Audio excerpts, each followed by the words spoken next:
But yeah, I think that in like the middle of chapter 4, I think it's really cool how they start welcoming Hickory, I guess. And I think that's like proven when Sam is a little bit more open about the hit list. Like I think she's a little bit hesitant, but there is definitely like she wants to be open with this girl, you know. Um but yeah.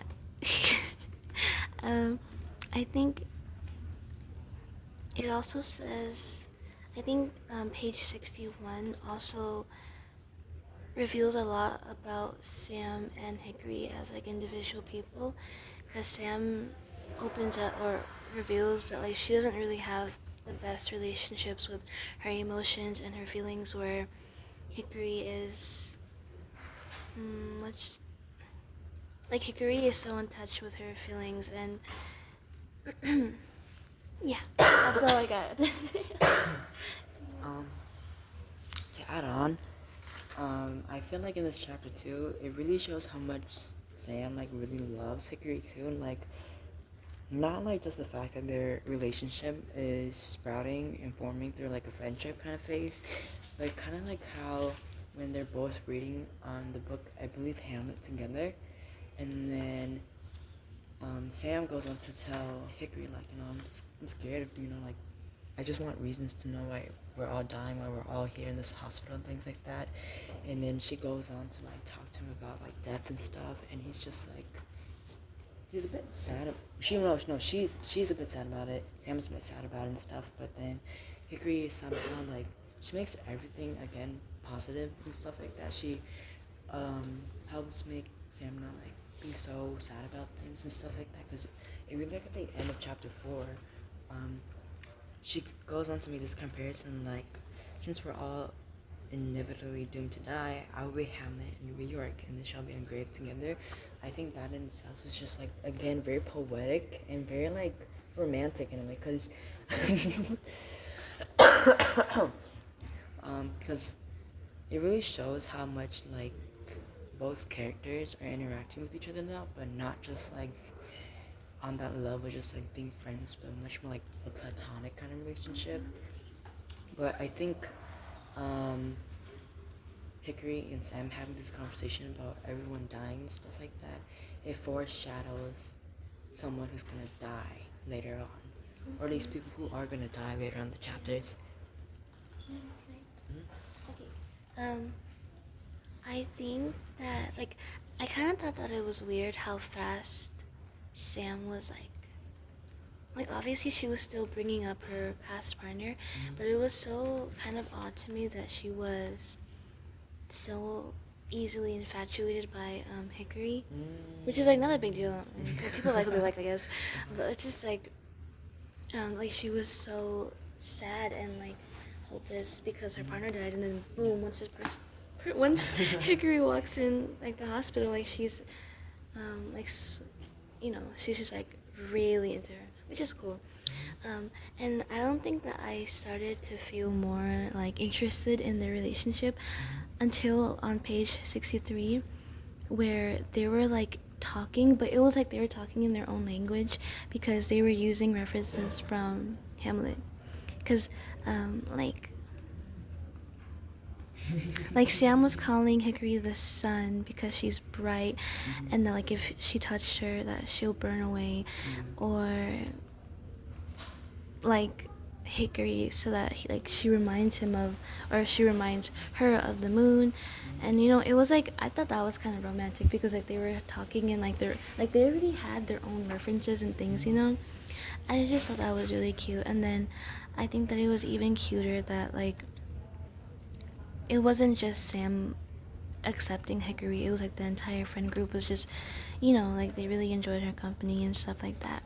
I think that was really cool how like the group was kind of in unison about that. But then again, I thought it was kind of weird because towards the end of the chapter, she brought up the guy again, and it was just like, it was kind of like she was in a battle with herself. Like she likes this girl, but she's a really big reminder of the kind of person her past partner was. Yeah. It was like, I guess it's very realistic though. yeah, that like this person, that Sam likes this person so much, but is having doubts and second thoughts and like memories of like another partner. I think that's very realistic. Yeah. Sunny, do you want to add anything? Because I feel like we've been talking a lot. Oh, Okay, yeah. I hold it for you, and you can say something. Oh, okay. Hoodie? Oh, okay. Where's this put right? Just before we go to chapter 5, like, do you have anything to say about chapter 4? For so I think you guys got like all of it already, but like I'll just add some of my points. So, um, yeah, I really found it cute that like the connection between Hikari and Sam was really improving, especially during the beginning. Like Sam, like just sort of like stalks her around everywhere because like she still has that sense of worry about her. Just like she has those bandages around her and she has like cut marks and stuff on her neck. So like she's just worried about her. And I feel like Hikari's interactions with Sam as well is really like like it seems like Hikari knows her. Like as Ruby said, it was kind of weird how fast they like kicked off. But at the same time, like it's like some past life lovers type stuff. Like they just like connect. And yeah, like when they were all gathered up in a room and stuff, like with Neo as well. Like it's surprising how Neo was able to like open up to her. It's like knowing his character, like he doesn't really like he's to himself only. Like he doesn't really open up. Like with Hikari, he's like he talks a lot with her. Like I don't know his character like that, but from the books, I just seem like he like doesn't associate with them that much like talking wise. But yeah, overall that's all I have to say. Yeah. Do you guys want to move on? Do you guys want to move on to chapter 5? Yes. I think what's interesting in chapter. I think it's interesting how in chapter 4 he opens up to Hickory about the hit list, which kind of like foreshadows in chapter 5 when they start off with the hit list again too. Pretty much about they go into specifics about the reason why they have the hit list. Like they have the hit list because it's the people who have quote unquote defied them or placed them here with this in their situation where everything's just horrible, it's not so great. And when they mean hit list, they mean like they actually are gonna kill people, not just like the people that they're just gonna like talk bad on or do horrible things to. It's more like people that are gonna like murder. Oh. The way I took it was like they're just gonna steal stuff to have more control over the things that they can't, like, because they're stuck in the hospital. They can't do a lot of things that like other people can do, that they're gonna steal from them, because like they deserve to have like special memories or like childhood too. But I did think it was interesting that they dedicated an entire chapter for the hit list. Especially, yeah. I don't want to jump to the end yet because we're still talking about this, but yeah. Again with my point from chapter 4 on page 73, I think it's very sweet and kind of romantic that Sam and Hickory have like a language now, because like on page 73, like I said, Sam was saying that like she couldn't sleep because the sun was out, and she was referring to Hickory like the sun was in her mind and keeping her up. And I just think it's so cute, like the way they tease each other and stuff like that. It really shows that their relationship is growing, and that like they might have a more like intimate and serious kind of relationship. Do you guys want to add anything?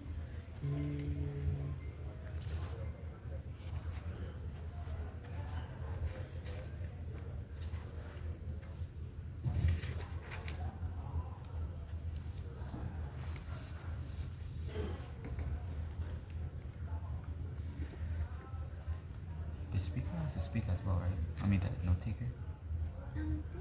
Yeah, if you want to. Do we have to take notes for our own notes? Yeah, For your own notes? I would think Yeah, so. because you're gonna have to mention it in your like write up. Oh yeah. So for me, on chapter 5,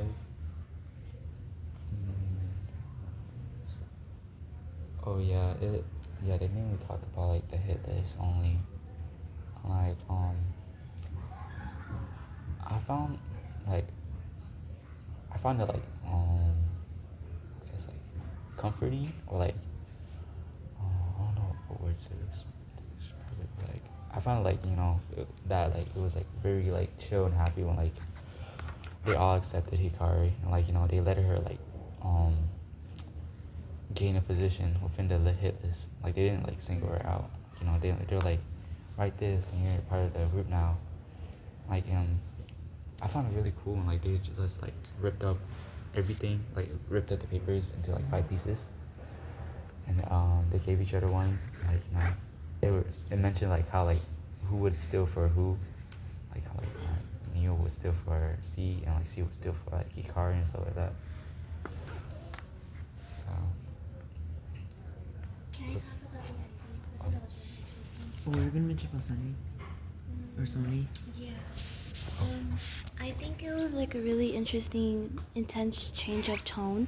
Like they were speaking with a lot of hope. They were saying things like, "This is the last thing they need to do before they could escape," which I don't really know what that means yet because we didn't dive into that yet. But it was just like it goes from like a tone of like hope, like we're gonna escape, oh my god, why do my pages all disappear? Like, they're gonna be able to fulfill their dreams and like all that stuff. And then the shift of tone to reveal like what was happening to Sony kind of like shocked me. But I think that also says a lot about, that kind of foreshadows that they will not be able to achieve their plans or their goals like in the hit list, because one of their friends are dying, but they also stated previously that Sony is what is it? What's the term? She is the executor. Like she actually does the things because she's a little bit tougher. Like you see how like in the when they were in the gas station, like she was the one able to actually get the cigarettes and all of that stuff. Yeah. Like she is the executor, and I think that with this happening to Sony, that they won't be able to actually execute their plans because she's so sick and all of that. But I just think that it was really interesting because they never really talked about Sony much and like her like the reason why she was in the hospital, except for the fact that like she couldn't walk up the stairs very much because she would lose her breath or stuff like that.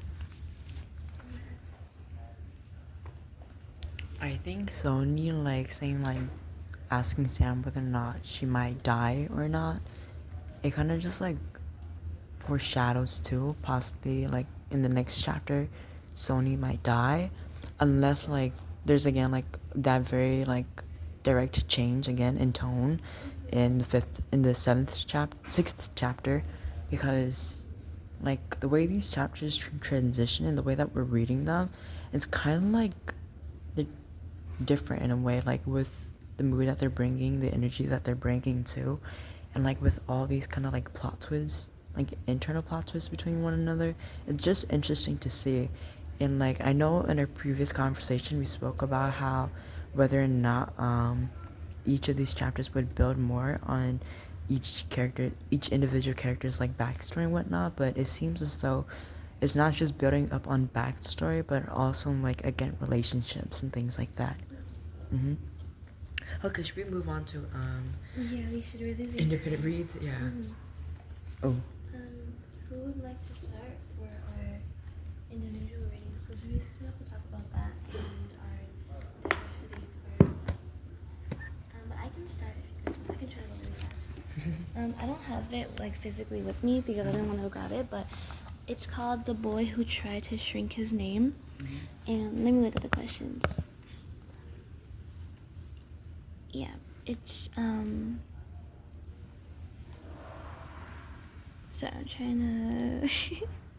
So basically, the book is about an Indian boy who goes to a new school, and he's scared of introducing himself because his name is very long. It's very long. I don't even remember how it goes, but I know it starts with like Zim Dal Mash, something like that.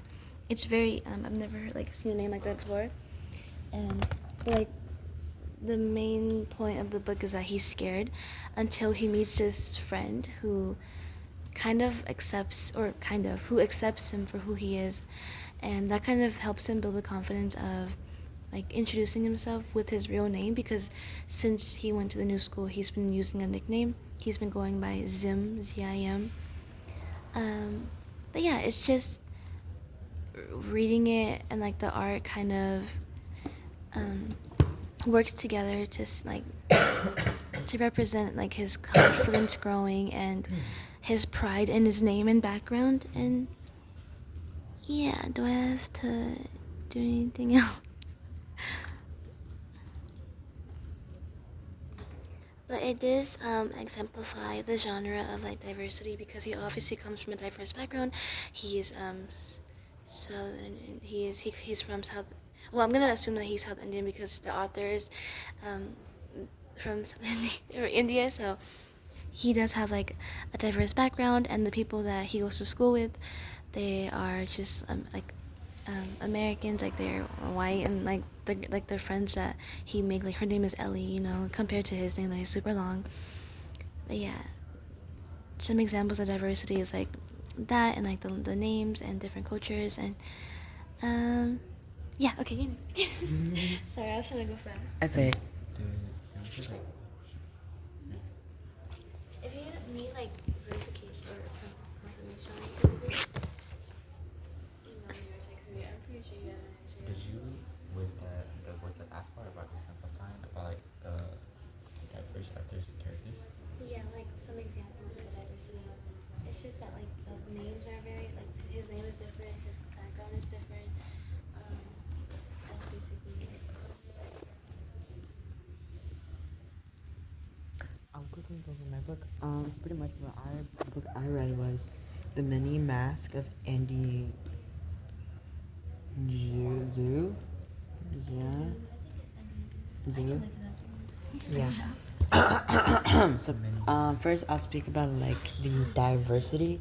Pretty much this book is diverse because the author has like, not like a mini, like Zhou, Zoo. Yeah, it's okay. But pretty much this book is diverse because the author, he's known his identity, like even though he is Chinese, specifically he's Shanghainese. Pretty much what that means is that since his family, they speak, their dialect comes from the fact that they lived in Shanghai, and Shanghai is very different from Mandarin because Mandarin is mainly spoken by those who live like, not like in like, they live in rural areas, or like they don't live in urban areas like the city and stuff, like in Shanghai and stuff. So Mandarin is very different from Shanghainese because Mandarin has, I believe, 4 tones, and then Shanghainese has 5 tones, which are again very different between both Chinese, Mandarin. Oh, okay. But yes. Anyways, this book, the reason why, pretty much what I read is this book starts off with him and his grandparents coming over, and his family. They have him pretty much speak to other people, Americans, as like an English translator because he's very good at English. Pretty much the main character goes through like a lot of issues with, specifically like trying to manage his identity, which is why I believe like the mini mask. The reason why the author uses like the mini mask as like a title, is because it's to show that he has like many different identities, but then again he's not able to show all these identities to everyone because of the fact that sometimes to him it can feel a bit like shameful or a bit embarrassing in a way too, and because of the fact that it's kind of just hard for him to switch between all these identities from like when he's at school, when he's with family, or like when he's just with his friends and stuff like that, and it's all just really hard to manage and stuff. But yeah, that's it.